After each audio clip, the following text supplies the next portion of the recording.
Hai, selamat datang di Kaktus Channel. Di video kali ini, aku bakalan mau bahas mengenai cerita novel Mushoku Tensei.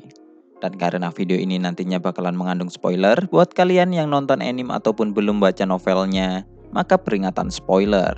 Dan untuk kalian yang belum subscribe channel ini, silahkan subscribe terlebih dahulu, supaya channel ini nantinya punya semangat buat upload video-video terbaru. Oke, tidak usah lama-lama, kita mulai saja videonya. 3, 2, 1.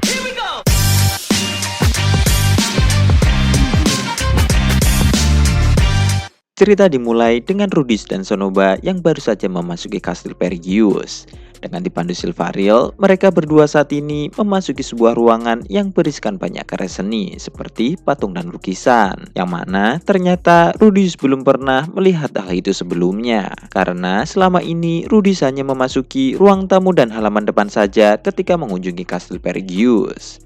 Berbeda dengan ruangan lain, ruangan kali ini memiliki banyak karya seni yang terlihat cukup bagus. Dan Silvaril mengatakan bahwa hanya orang-orang yang dekat dengan Perigius saja yang diperbolehkan untuk memasuki ruangan ini.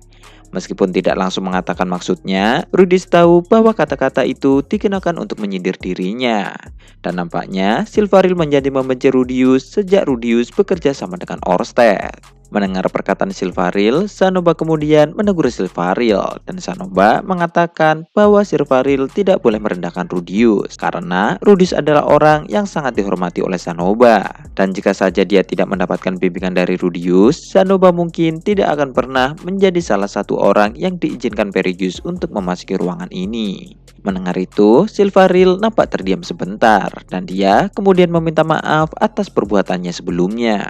Dan lalu beberapa saat kemudian mereka semua akhirnya sudah sampai di tempat Perigius yang saat ini sedang duduk di kursinya. Perigius sempat bertanya ke Rudius tentang pendapatnya mengenai ruangan miliknya ini, yang mana dijawab Rudius dengan beberapa pujian. Setelah melakukan sapaan, mereka pun akhirnya mulai membahas topik utama mengapa Rudis dan Sanoba pergi menemui Perigius saat ini, yaitu tentang kembalinya Sanoba ke kerajaan Chiron. Setelah mendengar semua cerita Sanoba, Perigius bertanya apakah Sanoba sudah benar-benar siap untuk mati. Dan juga jika seandainya Sanoba ternyata ingin mengalahkan seseorang, Perigius kemudian menawarkan bantuannya untuk menghabisi orang itu. Tetapi dengan wajah kosong, Sanoba menolak tawaran Perigius. Perigius lalu juga bertanya tentang apakah Rudius tidak mencoba untuk menghentikan Sanoba. Yang lalu langsung dijawab oleh Sanoba bahwa Rudius sudah melakukan itu. Tetapi karena Sanoba sudah memulatkan tekadnya, hal itu tidak berhasil. Yang mana kemudian berakhir dengan Rudius yang akan ikut bersama Sanoba ke kerajaan Chiron. Setelah mendengar penjelasan Sanoba, Perigius kemudian mengatakan bahwa bukankah Perigius sudah tidak perlu memberikan bantuan jika Rudius akan ikut bersama Sanoba. Sanoba lalu mengatakan bahwa maksud kedatangannya yang sebenarnya adalah meminta tolong untuk menteleportasikan Sanoba, Rudius, Roxy, dan yang lainnya langsung ke kerajaan Chiron. Yang mana hal itu langsung dijawab Perigius bahwa dia bersedia menggunakan sil teleportasinya untuk mengirimkan Sanoba dan yang lainnya. Namun tidak untuk Roxy, karena Roxy berasal dari ras iblis. Dan Perigius tidak akan pernah menyalahi prinsipnya hanya untuk seorang pangeran dari kerajaan kecil. Sanoba paham akan hal itu, tetapi Sanoba masih memohon sebagai teman akrab yang sering bertukar pikiran karya seni dengan Perigius. Mendengar itu, Perigius pun menjadi tertawa dan dia akhirnya bersedia untuk mengirim Roxy bersama dengan Sanoba dan Rudius. Tetapi dengan syarat bahwa Roxy tidak boleh berbicara dengan siapapun dan menyentuh apapun di kastil ini. Kemudian setelah percakapan itu selesai, Perigius menyuruh Silvaril untuk menyiapkan lingkaran sihir dan pertemuan mereka pun akhirnya selesai. Meskipun Perigius terlihat agak menyayangkan keputusan yang telah dibuat oleh Sanoba. Dan lalu setelah itu untuk melakukan langkah awal menuju kembali ke Chiron, Rudius kemudian mengirimkan bagian-bagian armor sihir versi satunya terlebih dahulu bersama dengan Ginger yang melakukan investigasi pertama mengenai kondisi kerajaan Chiron saat ini. Dan ternyata kerajaan Chiron memang sedang diserang oleh kerajaan dari utara, yaitu kerajaan Pista, yang mana kerajaan itu menggunakan sejumlah besar pasukan bayaran untuk melakukan penyerangan. Sementara di sisi Pex sudah menyewa 10 kesatria unggulan yang berasal dari kerajaan Raja Naga. Meskipun hanya berjumlah 10 orang, Rudis dan yang lainnya tidak boleh meremehkan mereka. Karena hanya dengan bantuan 10 orang kesatria itu, Pax ternyata telah berhasil mengkudeta kerajaan. Dan berdasarkan hasil investigasi awal Ginger, ada rumor bahwa salah satu dari 10 kesatria itu adalah Dewa Kematian, yang merupakan peringkat kelima dari 7 kekuatan dunia. Dewa Kematian berada satu tingkat di bawah Dewa Iblis Lapis, tetapi dia lebih kuat dari Dewa Pedang dan Dewa Utara. Mengetahui ini, Rudius pun menjadi cukup khawatir, dan Rudius sekarang hanya bisa berharap bahwa rumor itu salah. Sebelum hari keberangkatan, Rudius menghabiskan malamnya dengan melakukan enak-enak dengan Sylvie. Tetapi di saat Rudius baru saja selesai melakukan itu, Leo tiba-tiba menggonggong, yang mana hal itu merupakan tanda bahwa ada serangan musuh.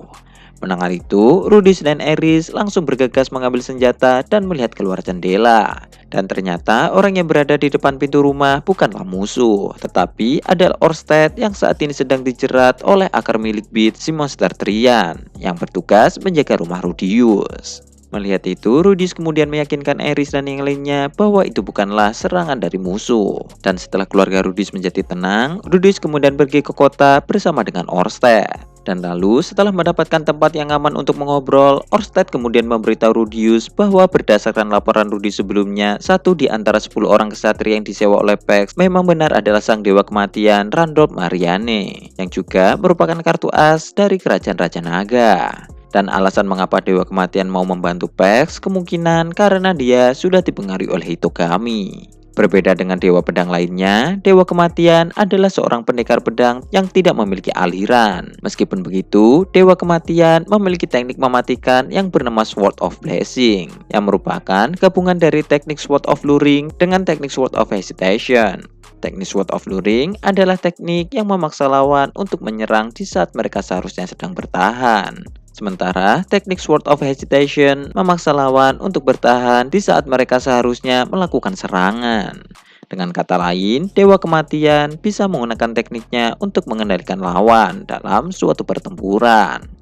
Orsted lalu memberikan saran ke Rudius bahwa Rudius harus benar-benar bisa mengendalikan dirinya di saat dia akan melakukan serangan dan bertahan, sambil melakukan tindakan yang berkebalikan dengan insting miliknya. Seperti di saat Rudius merasa bahwa dia harus menyerang, maka Rudius harus melakukan sebaliknya. Dan karena Rudius dan Orsted akan terpisah dalam misi kali ini, Rudius harus bisa mengalahkannya dengan kekuatannya sendiri. Setelah mendengarkan penjelasan Orsted, Rudius merasa bahwa teknik Dewa Kematian terlihat cukup mirip dengan teknik Dewa Utara. Dan Orsted lalu mengatakan bahwa itu karena Randolph dulunya adalah kandidat kuat untuk menjadi Dewa Utara selanjutnya. Randolph adalah cucu dari Dewa Utara yang kedua, dan semenjak lahir dia terus mendapatkan pelatihan bersama dengan kandidat lainnya. Namun di saat dia sudah dewasa, Randolph malah memutuskan untuk berhenti mempelajari teknik Dewa Utara, dan dia lebih memilih untuk mengembangkan tekniknya sendiri, yang mana pada akhirnya dia malah berhasil menjadi salah satu dari 7 kekuatan dunia dengan gelar Dewa Kematian setelah dia mengalahkan Dewa Kematian sebelumnya. Tetapi semenjak menjadi Dewa Kematian, Randolph terus-menerus ditantang oleh banyak pendekar yang ingin merebut gelarnya. Dan setelah 10 tahun, Randolph yang sudah muak akhirnya memutuskan untuk pensiun dan mulai kehidupan barunya sebagai koki di restoran milik keluarganya. Namun ternyata dia tidak memiliki nasib yang cukup bagus. Restorannya telah bangkrut dan Randolph juga terlilit hutang. Hingga pada suatu hari ada seorang jenderal dari kerajaan Raja Naga yang menawari Randolph untuk bekerja sebagai kesatria kerajaan. Dan Randolph akhirnya pun menjadi kesatria kerajaan Raja Naga hingga sekarang. Kemudian setelah obrolan itu selesai, Rudius pun kembali ke rumahnya sambil mengingat setiap informasi yang telah diberikan oleh Orsted. Dan lalu keesokan harinya, hari keberangkatan pun akhirnya tiba. Saat berangkat, Rudius mengingatkan Eris untuk tidak melakukan latihan berat sebelum dia melahirkan. Dan juga Rudius menyuruh Eris untuk memberikan nama wanita jika bayi yang lahir ternyata adalah seorang wanita. Selain itu, Rudius juga mengingatkan Aisyah untuk tidak merubah perusahaannya menjadi organisasi ilegal, mengingat hampir semua karyawannya adalah sekumpulan preman. Dan juga karena Julie akan ditinggal Zanoba, Rudius membawa Julie ke rumahnya untuk sementara waktu. Kemudian setelah Rudius dan Roxy berpamitan, mereka pun akhirnya berangkat dan bertemu dengan Shanoba di gerbang masuk kota. Dan di sana juga ada Cliff dan Elina Lise yang saat ini akan mengantarkan kepergian mereka. Cliff sebenarnya juga ingin ikut, tetapi dikarenakan dia tidak bisa meninggalkan penelitiannya, Cliff pun akhirnya mengurungkan niatnya itu.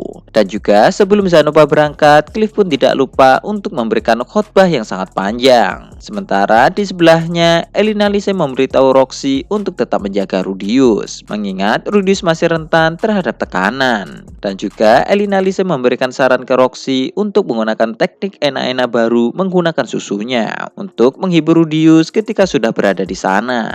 Mendengar itu, Rudius kemudian berpikir bahwa meskipun Elina Lise sudah melahirkan, namun nampaknya mulutnya masih saja tetap kotor.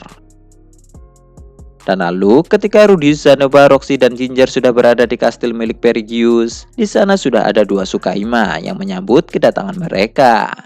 Nampaknya Perigius telah meningkatkan keamanan kastilnya hanya karena Roxy datang ke sana. Bahkan ketika Roxy terpesona dan hampir menyentuh benda di sana, Silvari langsung menegur Roxy.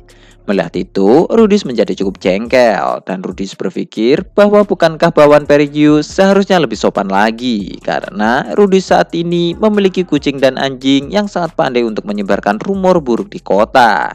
Dan kemudian ketika Rudius dan yang lainnya sudah mencapai ruang bawah tanah, di sana sudah ada Nanahoshi di belakang lingkaran sihir teleportasi yang sudah siap untuk digunakan. Mata Nanahoshi terlihat berkaca-kaca ketika memberikan ucapan perpisahan kepada Shanoba.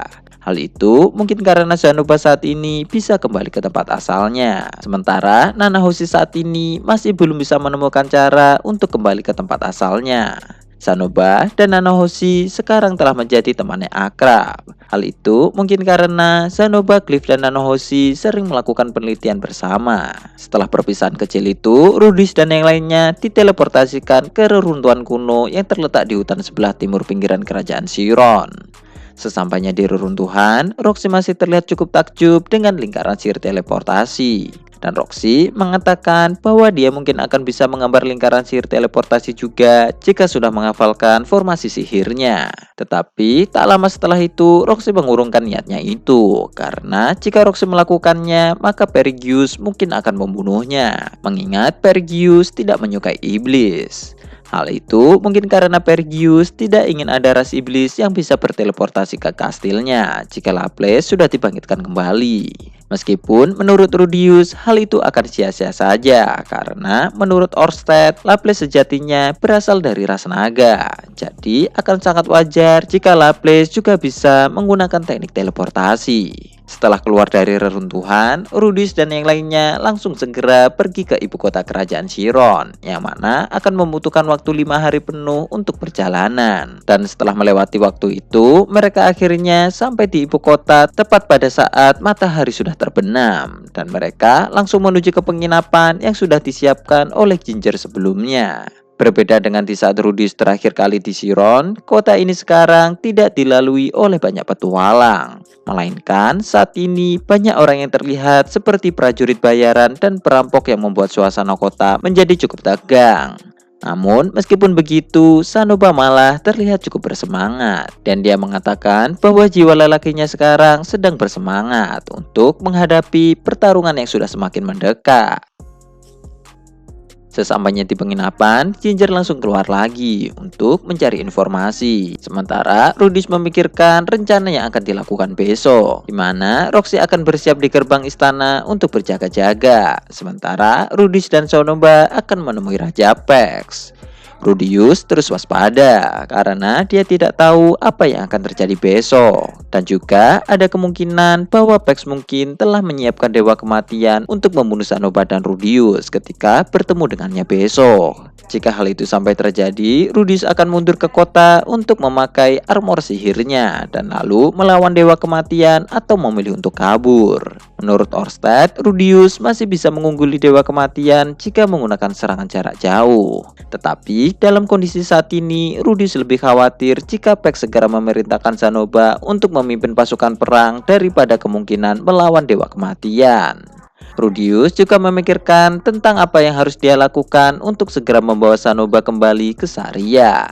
Sebenarnya, Rudis bisa saja membunuh Pax untuk segera menyelesaikan masalah ini. Tapi, Orsted melarang Rudius untuk melakukan itu. Karena Pax adalah orang yang akan membentuk Republik Siron, yang mana hal itu akan menghalangi rencana Hitokami di masa depan. Dan juga, jika kerajaan Siron tiba-tiba kehilangan raja, maka kerajaan ini pasti akan menjadi semakin kacau. Melihat Rudius yang nampak tegang, Roxy kemudian mulai memijit Rudius dan mengatakan bahwa Rudius harus lebih tenang supaya tidak salah dalam menentukan langkah selanjutnya.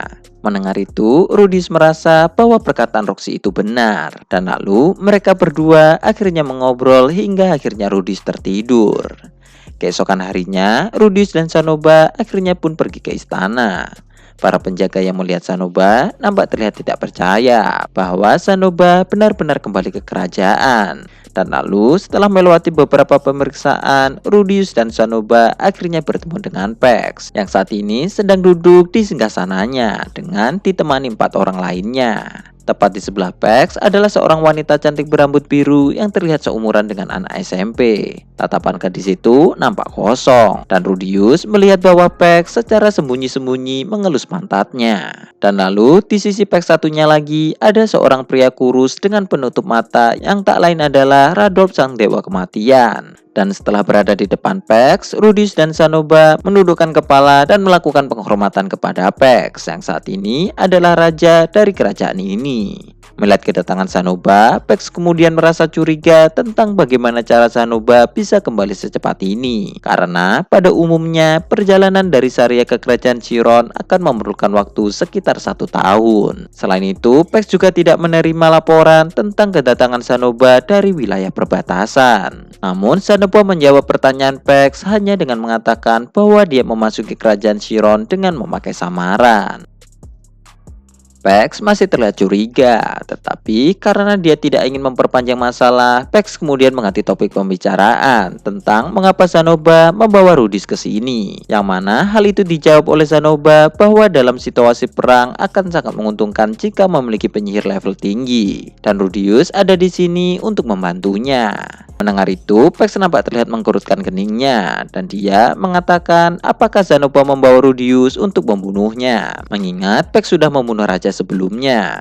Namun Sanoba mengatakan bahwa dia tidak pernah bersumpah setia kepada raja sebelumnya. Jadi Sanoba tidak mempunyai alasan untuk melakukan balas dendam. Meskipun begitu, Pax yang nampak tidak menyukai Rudius kemudian mengatakan bahwa Sanoba tidak perlu membawa Rudius ke sini karena Pax sudah menyewa salah satu dari 7 kekuatan dunia bersamanya. Mendengar itu, Radolf kemudian mulai memperkenalkan dirinya. Dan meskipun dia terlihat tua, namun dia masihlah sangat kuat. Yang mana dalam kudeta yang dilakukan oleh Pax sebelumnya, Radolf adalah orang yang hampir membantai semua prajurit kerajaan sebelumnya. Dan Pax tiba-tiba mengatakan bahwa dia ingin mengadu kekuatan milik Rudius dan Radolf. Yang mana tentu saja Sanoba berusaha untuk menolak hal itu dengan mengatakan bahwa melakukan pertempuran seperti itu sebelum peperangan malah akan menimbulkan kerugian besar bagi kerajaan. Mendengar itu, Pax kemudian tertawa dan mengatakan bahwa dia hanya bercanda karena Pax sudah mendengar kabar bahwa Rudius sanggup mengalahkan Dewa Air dan 3 pedang Dewa Utara.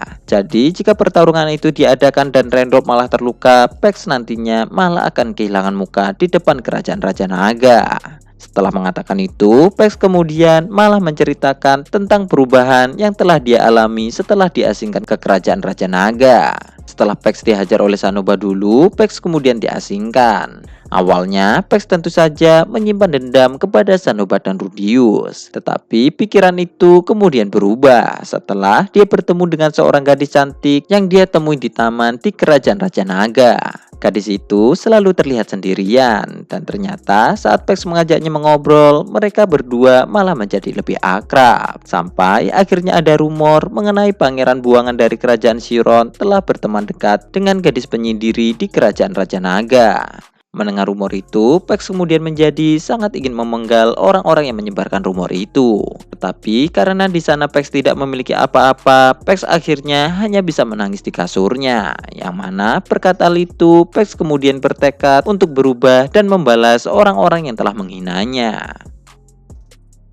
Dan karena fisiknya tidak memadai untuk belajar ilmu pedang, Pax kemudian berfokus dalam pengembangan sihirnya, yang mana dengan kerja kerasnya, Pax kemudian berhasil membuktikan kehebatannya dalam kontes penyihir berbakat di Kerajaan Raja Naga. Dan lalu sebagai hadiahnya, Pax kemudian meminta putri ke-18 Benedict King Dragon. Meskipun Benedict terakhir dari ras iblis dan selalu dipermainkan, Benedict masihlah seorang putri. Jadi, Raja Kerajaan Raja Naga menyarankan Pax untuk membersihkan namanya terlebih dahulu dengan bertukar posisi dengan pangeran lain yang berasal dari Kerajaan Chiron. Yang mana tentu saja hal itu ditolak oleh Kerajaan Chiron, mengingat Pax selama ini telah membuat mereka kesusahan. Dan lalu, karena saran Raja Kerajaan Raja Naga ditolak, Raja kemudian menjadi marah dan mengirimkan kesatria elitnya ke Kerajaan Chiron. Dan dari sanalah kudeta yang dilakukan oleh Pax akhirnya dimulai, yang mana hasilnya Pax berhasil membunuh anggota kerajaan yang lama dan menjadi raja yang baru, serta menikah dengan wanita yang dicintainya. Dan karena hal itulah, Pax kemudian sudah melupakan dendamnya kepada Zanoba dan Rudius. Tetapi meskipun Pax sudah tidak mempunyai dendam ke Zanoba, namun hal itu belum tentu untuk sebaliknya. Jadi Pax kemudian bertanya apakah Zanoba saat ini membencinya, mengingat Pax sudah membunuh semua anggota keluarganya, yang mana juga merupakan anggota keluarga Pax juga. Mendengar itu, Zanoba malah memberikan jawaban bahwa dia telah membulatkan tekadnya untuk melindungi kerajaan. Dengan kata lain, Zanoba tidak mau menjawab pertanyaan Pax. Tetapi secara implisit, Zanoba mengatakan bahwa dia tidak akan berkhianat. Dan meskipun begitu, Pax ternyata tidak mempermasalahkan itu. Dan lalu setelah obrolan mereka selesai, Pax kemudian menunjuk Zanoba sebagai komandan untuk menghentikan serangan di Benteng Karon sekarang. Oke, sekian dulu untuk pembahasan di video kali ini. Pembahasan selanjutnya mungkin akan kita bahas di video selanjutnya. Jangan lupa tulis pendapat kalian di kolom komentar dan juga like dan subscribe. Terima kasih sudah mendengarkan dan goodbye.